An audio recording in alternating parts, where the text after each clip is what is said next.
ragdolled around the edge. Mobs don't pathfind to bottom slabs, so they shouldn't fall off the edge anymore. Now that the accidental death chance was down to 0, I needed to find a way to grow trees safely. I finally placed that grass block I got from the Phase 1 chest. Not really relevant to the problem at hand, but still important. The only solution I could think of was to plant them on dirt pillars. Ugly, yes, but it was either that or cram all the animals into a tiny pen, and I figured they'd experienced enough trauma for one day. The animals were safe, more trees were growing than before, and I could continue what I was put here to do. Great. I spent the night focusing on 2 main goals. The first, of course, mining the 1 block. This came with the side quests of not dying. Yes. I got an iron helmet. And taming my first dog. Goal 2 became necessary when I realized what Goal 1 had done to my inventory. I needed to organize, so here's all 5 minutes in 5 seconds. And then the result. Chopping down a few trees meant that I could finish the safety border, which was good because I almost sprinted off the edge. That's okay.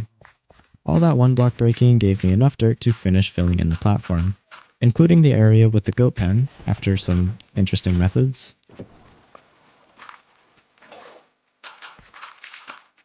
Chopping the pillar trees wasn't really as annoying as I thought it would be. Still ugly, but I'd worry about that once I had more space to work with. The next mob the block gave me was complicated.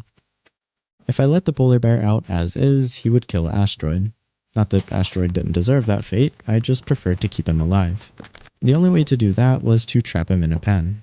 Unfortunately, foxes don't follow you even if you're holding sweet berries, and they just run away unless you're crouching. Feeding them a berry does make them a little less skittish, but I only had 1, so crouch pushing was my chosen method. He's not moving. I'm sure that will change. He's probably just going to sprint across the map any second now. The ambush method worked a bit better, so I built a pen around him and gave it a nice roof for safety. Once I was better established, I'd be able to focus on more humane methods of zookeeping. But keep in mind that this run is currently being fueled by a shield and the milk of a fungally infected cow. Oh, 1 block, give us strength in these questionable times. And maybe bread.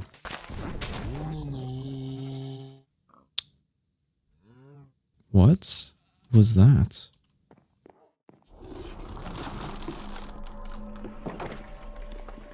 Hearing that sound for the first time spooked me a bit, but as far as I can tell, that's its only purpose.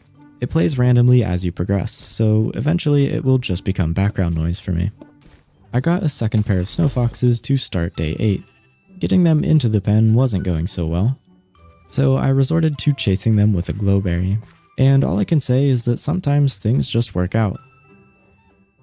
Trying to replicate that success usually doesn't though, so for the second one I decided to just let him roam.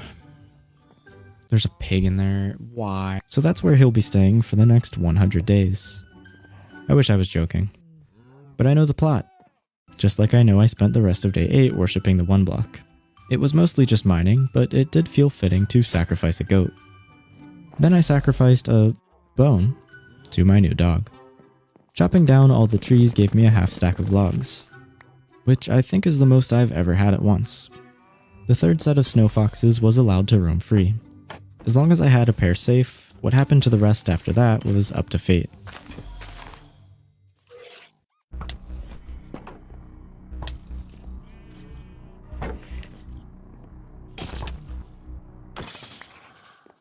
This is the closest I'd come to dying so far.